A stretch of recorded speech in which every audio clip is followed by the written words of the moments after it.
Russell Brand gives a brutal reality check to Bill Maher and even brings the receipts on one of these. It's called A Piece of Paper, and I don't think Bill Maher was ready. I'm Vince for Resist the Mainstream. If you enjoy our content, be sure to hit that like button and subscribe. Why should you subscribe? Because that way we can keep bringing you content like this. And that said, let's get into today's clip. I think you're going to like this one. I'd love to see your take on these facts that come from our content on our show.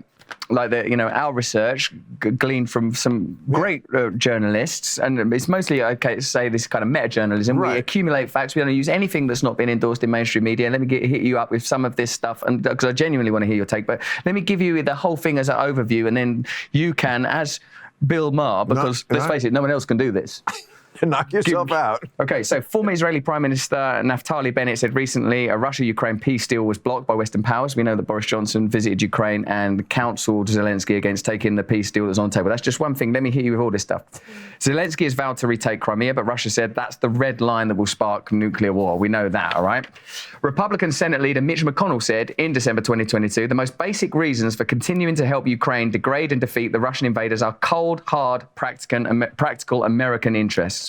And then I'll just widen this out a little. The Pentagon spent $14 trillion after 9/11. 55% of it went to for-profit defense contractors.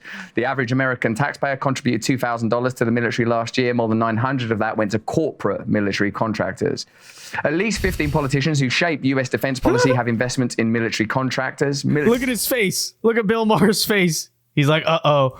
Contractors split their checks more or less evenly between Democrat and Republican candidates last year. And Biden appointed a former BlackRock MD to the cabinet, in particular to sort out the post-Ukrainian reconstruction. Okay, stop.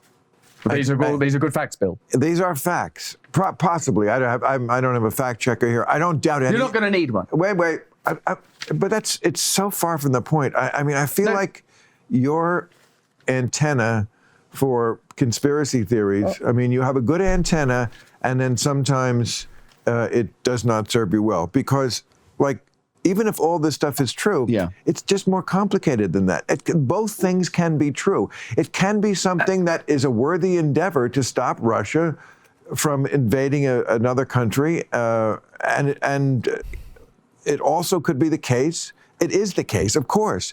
People in the defense industry are looking to keep having reasons to make weapons and so forth. Yes. There are people who absolutely have a vested interest in war. Those are what your facts are saying. It doesn't mean, even if all that is true, and I would agree, there are people who have a vested interest in war. That doesn't mean, logically, it doesn't mean that every war is because of that. Well, Bill, I just think that's a highly ironic take to say, because when liberals like you, rightly, by the way, opposed the Iraq war in 2003, I think many of you guys were called conspiracy theorists. Wow, they're just doing this because they want to enrich the military-industrial complex, or a lot of elites in this country have certain interests in regard to invading Iraq. What are you, anti-American? What are you, spreading some type of conspiracies? Yet here you and many other liberals are doing the same act when it comes to Ukraine in 2024, completely disregarding the people who may have concerns that maybe America's funding of the proxy war in Ukraine does not really have the nation's best interests at heart. I understand the point that you're making, but still kind of ironic to hear, because I don't think you guys really appreciated it when this same thinking exercise was done on you back in the day. So just a thought. Wars can also be for another reason, and then these people glom onto that. That's called the shock doctrine. When you take advantage, when you take advantage of a crisis, it's going on. But it also could be the case that the war is a valiant endeavor. To a point. I'm not excluding that. Sounds just like George Bush, right? Well, they bombed Ukraine to nothing. I mean, it's a very valid question now to ask. What I'm saying is, do you think it's a coincidence that the mainstream media only reports on one aspect of this conflict? It only gives you one narrative. I am obviously not in a, look at my glittery trousers. I'm not in an opinion position to offer a definitive opinion on this. But what I will say is that sometimes when you talk about my antenna, right, this is what I think is like, either this war in Ukraine is motivated by a genuine and legitimate need to rightly and correctly support Ukrainian people who are under attack and suffering because of a war. Because when I've been looking at life, I notice how often humanitarianism is the motivation of the military-industrial complex. So you're always like, who can we help now? Who can we help now? And wouldn't it be great if we had a system that's like, oh, just to make sure that there is no other motivation, there can be no profit extracted from this conflict. You know, that the aid offered will not end up in Raytheon, Lockheed Martin, Northrop Grumman, BAE systems. Wouldn't that be a beautiful system? Like, so as long as that is one of the possible reasons, isn't it the most likely reason? Well, again, that's a very good proposal, by the way. Imagine just how much the narrative on Ukraine would change if the burden of funding the war didn't necessarily attack the modern, normal American taxpayer, but rather the defense contractors or the politicians themselves. Notice how fast funding for the war would end and a peace deal would be made, right? It's very telling. And now I feel I'm talking about complexity. I feel like now we're just making, you've made your point and I've made mine, and now I feel like we're repeating ourselves because, like, I'm just going to say again, and it sounds like you didn't hear me, like, both things can be true.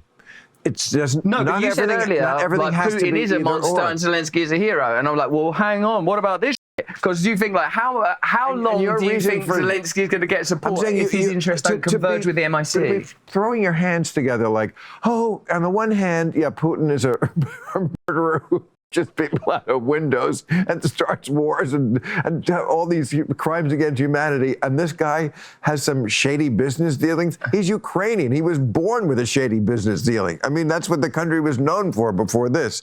But okay, let's not. I thought they were a free and fair democracy. I thought that's what this war was about, right? It's this dictator in Russia is invading this free democratic country, but now are you making the admission it's actually a very corrupt oligarchy there, and maybe that's not what really the war is about? Because here's the thing, and on the point that Bill Maher is making, I think if the neocons, if the military-industrial complex could just be honest about their motives to support this war, then maybe we could take their arguments a lot more seriously. Because in some ways, perhaps, arguing some type of American interest is really a more valid reason to be supporting this war than pretending like this is about some type of struggle of a dictator versus democracy, or a sovereign country versus a not sovereign country, or whatever. Because let's be real about this. Ukraine, first of all, is not a democracy. That's an established fact. That's very hard to argue, but they're still trying to tell us this, right? That's what the war is really about. It's like they have to lie to us. That's what it's really about. And then in the regards of Ukrainian sovereignty, it's like, no, either the debate is Ukraine will be a Russian puppet state or an American and Western puppet state. And if you want to make the argument that Ukraine would be better off if they were a Western puppet state, then maybe at least like you could make that argument. We could have it in good faith. But this is part of the problem, is they gaslight us about it. They tell us the generic like neocon cliches about how, oh, it's really about democracy or something, when we all know that that's very true. And of course, much like Bill Maher, as you saw here in this clip, they start to kind of disregard our facts as conspiracy theories, and it's very telling. But that said, let me know your thoughts on this in the comment section down below. And until next time, I've been Vince with Resist the Mainstream. Have a good day and peace.